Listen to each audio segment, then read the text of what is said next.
J'ai toujours su que je voulais être dans le domaine médical. J'ai commencé des études de médecine que j'ai ratées et suite à ça, j'ai passé quelques jours en salle d'accouchement avec ma maman qui est sage-femme et le métier m'a vraiment plu. Et donc je me suis engagée dans la voie sage-femme à la suite de mes études de médecine.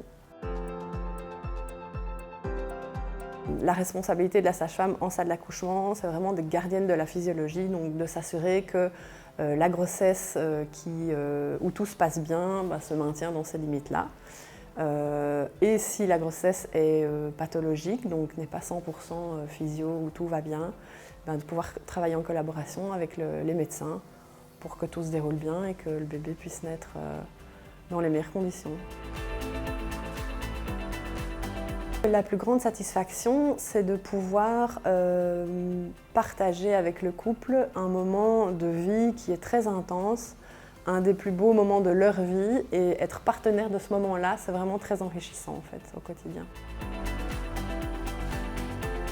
C'est de devoir aussi accompagner des parents qui perdent leur enfant, et donc de ne plus être dans le moment heureux et dans la joie et dans les émotions positives, mais de pouvoir être empathique et accompagner les couples dans la souffrance et la tristesse aussi. Il faut vraiment pouvoir travailler en équipe. On est rarement seul, même quand on travaille à domicile. Donc je pense que la sage-femme doit pouvoir travailler en équipe et collaborer puisque la grossesse fait appel à beaucoup de professions différentes. Il faut pouvoir travailler ensemble. Donc les horaires sont des horaires irréguliers, comme souvent dans le médical, dans les hôpitaux. Donc ce sont des horaires de matin, donc on commence assez tôt, donc il faut quand même pouvoir se lever tôt. On commence à 7 h en général, donc soit 7-15 h 30, soit l'après-midi 13h-21 par exemple, soit la nuit. On travaille les jours fériés, les week-ends. Donc au niveau horaire, c'est, je pense, plus difficile qu'un métier classique où on fait un horaire de bureau 8-17 quoi. Je pense que pour être sage-femme, comme dans beaucoup de professions médicales, il faut pouvoir être empathique.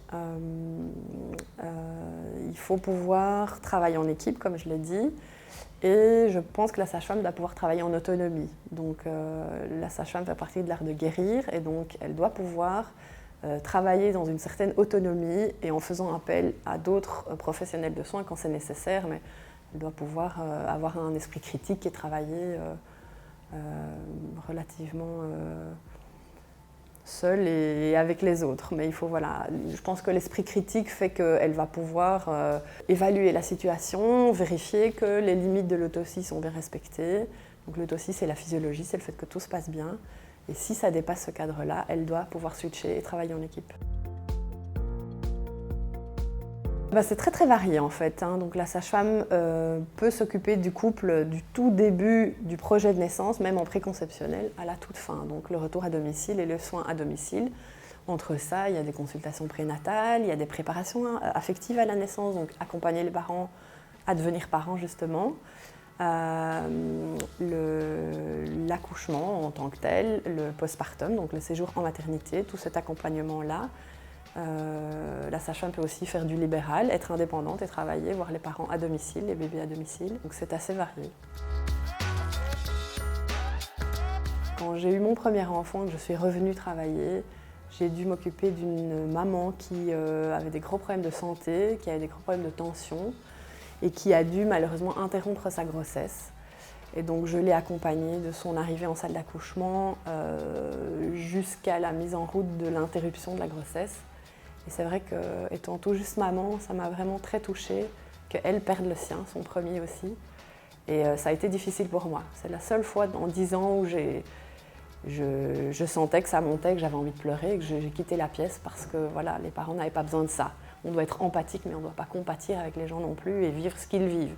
Et cette fois-là, j'ai eu difficile, oui. En tout cas, c'est un métier courageux. C'est super. J'adore ce métier, c'est super chouette. C'est varié. Globalement, on est toujours dans les émotions positives, on partage des moments hyper intenses avec les parents. Et souvent, on garde une petite place dans le cœur des parents parce que le jour de la naissance de leur enfant et les jours qui ont suivi, en général, ils se souviennent des sages-femmes qui se sont occupées d'eux ou qui ont pu les marquer.